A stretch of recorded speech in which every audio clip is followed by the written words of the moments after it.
Imagine being trapped in the worst place with the worst predator in the world. Did you think of a laundromat? If you didn't, you clearly need to reprioritize your idea of terrifying. This is 2011's Blind Alley. And yes, it's an Ana de Armas movie. I ran out of good Lucy Hale movies. Spoiler alert, while I might be giving you my opinion on the film, that's no substitute for watching it for yourself. Links to the film are in the description. And for those of you that need to hear this is just a movie. All stunts are for the sake of story and shouldn't be attempted on your own. Viewer discretion is advised. We start off watching a woman running from something or someone, and then we jump straight to a crime scene on the beach. Then we get this awesome opening sequence with Rosa dancing for us as the opening credits go by. I have no idea what's going on so far, but I'm not arguing with Ana de Armas dancing around like a go-go dancer.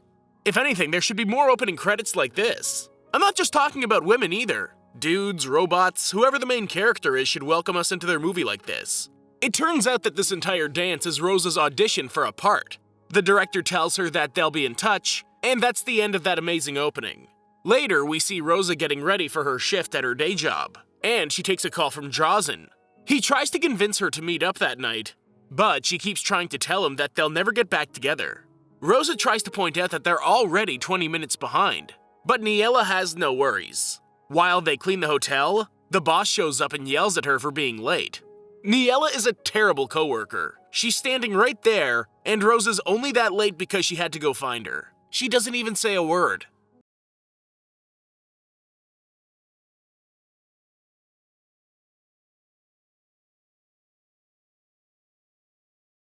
As Rosa walks home from her shift, one of the women that was being dragged away stumbles up behind her. But Rosa throws on music and continues walking. Someone pops up and drags the body away again. When Rosa gets to an alley, she notices a voicemail from the studio that tells her that she got through to the final part of the audition. She also gets a message from her roommate that the washing machine is down. So Rosa heads to a nearby laundromat to wash the outfit for her audition tomorrow. She can sense a sinister aura coming from the alleyway, but she keeps creeping towards the laundromat anyways. Rosa throws her clothes in the washer and puts her name tag on her shirt so it doesn't get washed. Then she sits and goes over the choreography in her head. Since she's alone and got nothing better to do, she throws the music on her phone and practices the dance moves around the laundromat. Even as the lights start to flicker on her, she keeps practicing with her reflection in the window until she gets a phone call from her roommate. She steps outside to tell her that she's at the laundromat. Then she walks right back in and keeps talking. After walking around and talking, she gets ready to tell her roommate where she is, but she's startled by someone at the door. Not gonna lie, he got me too. This movie's so unpredictable with its style that I can't really pinpoint when a scare's coming up yet. I love that. The man slowly makes his way to a washing machine and throws down a bag of quarters. He uses a crowbar to open all of the washing machines to take the quarters, and Rosa makes her way slowly to the door. She could run, but she decides to stay with her things on the chair since she needs her clothes. She grabs her pepper spray and sits down. When the man notices that she's still there, he comes toward her. But then another man appears in the door with a duffel bag. Contemplating his options, the thief leaves, and Rosa thanks the man for showing up. Rosa grabs her broken phone, and she tells the man that she never got to tell her sister where she is. When a strange man shows up at a 24-hour laundromat, you don't tell him that no one knows you're there. I don't care if he's not as weird as the other guy. Any stranger at midnight in a strange place is strange. She's basically waving a beacon telling him to kidnap her since no one would know where she is anyways. He tells her that there's a payphone out in the alley, and he keeps watch as she calls her sister. When she goes back to the laundromat, she sits with the man and they get to know each other a little better. She even listens to his music to get a better understanding of him, but she's surprised to find that he's listening to music that's usually for older people. He seems to get defensive about the comment, but she promises that there's nothing wrong with it. When she talks about herself, he's surprised to find out that she's not actually Spanish, she's Cuban. Then he tells her to get up and dance for him. He tries to appeal to her fun nature and she's playing along. Soon he heads for the bathroom, and Rosa decides to take a sleeping pill so it'll kick in by the time she gets home. Just then, the washing machine seems to stop, and the man notices a dead body in the bathroom. He shuts the door and makes his way back outside. When he comes back out, he finds Rosa's going through his washing machine, and she hides the fact that she's found it full of bloody clothes. The man tells her that he's leaving to find a bathroom to use, but he knows that she's seen something that she shouldn't have. Once he's out of sight, Rosa rushes to get her clothes, and she runs out. This woman has no sense of caution. She barged right out of the laundromat like the guy was miles away already. He just walked out 4 seconds before you. How far do you really think he went? Naturally, she runs into him outside, and he chases her back to the laundromat where she locks him out. He tells her that he's not going anywhere, but she tells him that she isn't either. She plans to wait until someone arrives. He tells her that he never planned on hurting her. He was just there to clean his clothes. Then, with a smile, he walks off. Rosa sits on the ground and has flashbacks to the conversation they had like she just lost a lover from years ago. The conversation was 2 minutes ago. Don't cry over him. Just then, he rushes back and tries to push the door open. Rosa manages to push a washing machine up against the door, though. Who would have guessed that Rosa's that strong? She slid that machine like it was just another chair. Starting to think that he shouldn't mess with her, actually. After taking a minute, he squats over Rosa's bag that she threw when she ran away, and he takes the keys to her apartment. When Rosa realizes that he's leaving to get her sister, she grabs the pepper spray and slowly cracks open the door. Suddenly, he calls out to her from just out of sight and toys with her. Now that she can't tell if he's going for her sister or waiting for her, she decides to go for the payphone across the alley. After getting some quarters, she cracks open the door again, but he's still just out of the way, teasing her about not warning her sister. He leaves her to make her decision, and she decides to make a run for the payphone.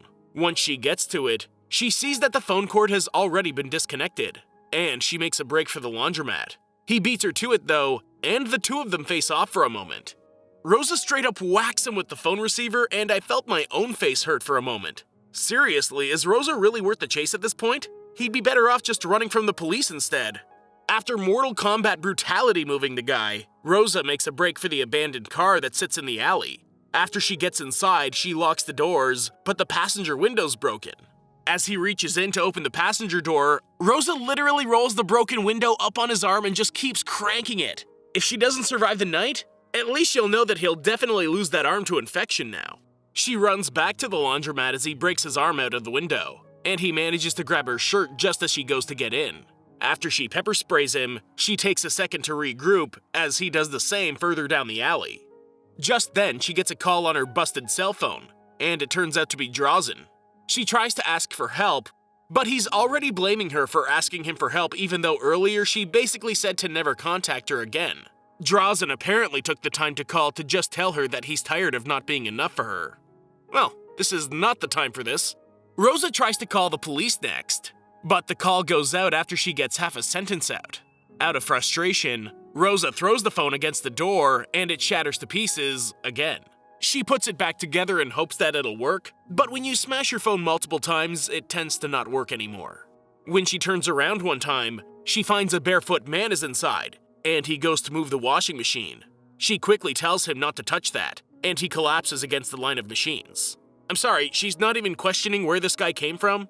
She just accepts that he's part of the laundromat now? Like one of the laundromat gnomes?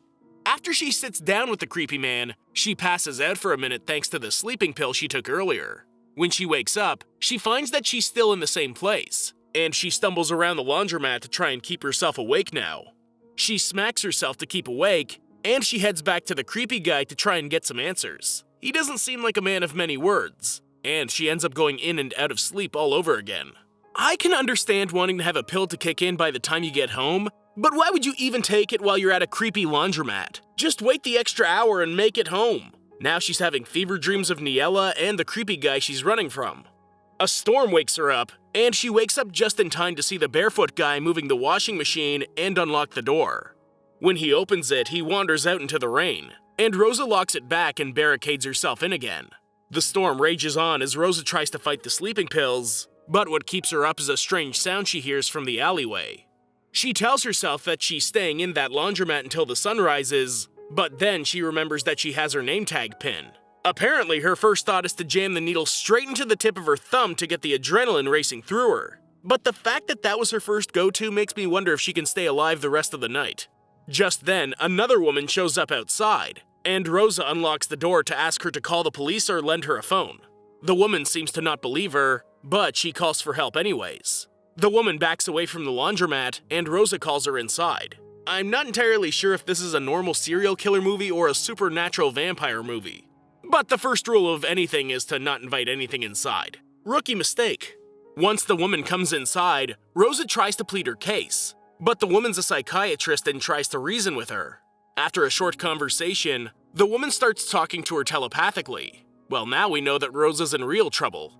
Rosa tries to explain that the clothes in the washer that are covered in blood belong to the killer, but the woman tries to pull out other options. When Rosa mentions that the killer's a man, the woman tries to argue otherwise. You're at a laundromat, it won't be hard to find one. When Rosa asks her why she came here, the woman mentions that she's there to pick up her clothes. Well, Rosa thinks that this is a good time to try and run outside. But once she unlocks the door, the other man comes in. It's obvious that the two are in cahoots, but soon the woman pulls out a strand of Rosa's sister's hair. The man may not have gone to her apartment, but this woman definitely did. The man smashes the remaining lights inside, and Rosa tries to plead for her life. When the lightning strikes, she sees the two killers for what they really are: vampires. The man comes over and bites Rosa, but soon the man with the quarters comes back. He fights the vampires, but the woman takes a chunk out of his neck. At least the quarterman bought Rosa enough time to make it to the bathroom to take off her shirt. The male vampire searches all over for Rosa, but he only finds her when she jumps out and reveals herself. In a nice little twist, we see that the vampire's actually getting sleepy since he drank her blood that had the sleeping pill medication. Meanwhile, the quarterman is still putting up a fight, and he manages to kill the woman with a mouthful of coins. The male vampire heads over to check on her, and we get a glimpse of how the woman vampire actually created the male vampire from her own blood. Back in the laundromat, Rosa creeps around the vampire as he mourns the loss of his creator, and she makes a break for the door. She ends up slipping on a pool of blood, and he immediately turns his attention to her. Just then the sun comes up, and he's surprised to find that he's okay in the sunlight now. Nope, never mind. He steps outside and literally melts away in the sun. I've watched a lot of vampire movies, but this death scene might actually stick with me for quite some time. Rosa leaves the laundromat, but now that her sister's gone, what else does she have? As she makes her way down the alley, she comes across her sister's dead body in front of the abandoned car. As Rosa sits there going over what the vampire told her in the night, her sister sits upright, shows her new vampire form, and snatches Rosa. Then the credits roll. I know I said it earlier, but more foreign films need attention.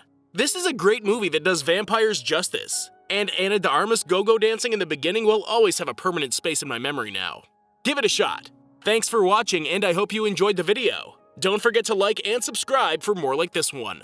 Comment what you think I should watch next, and I'll see you in the next video.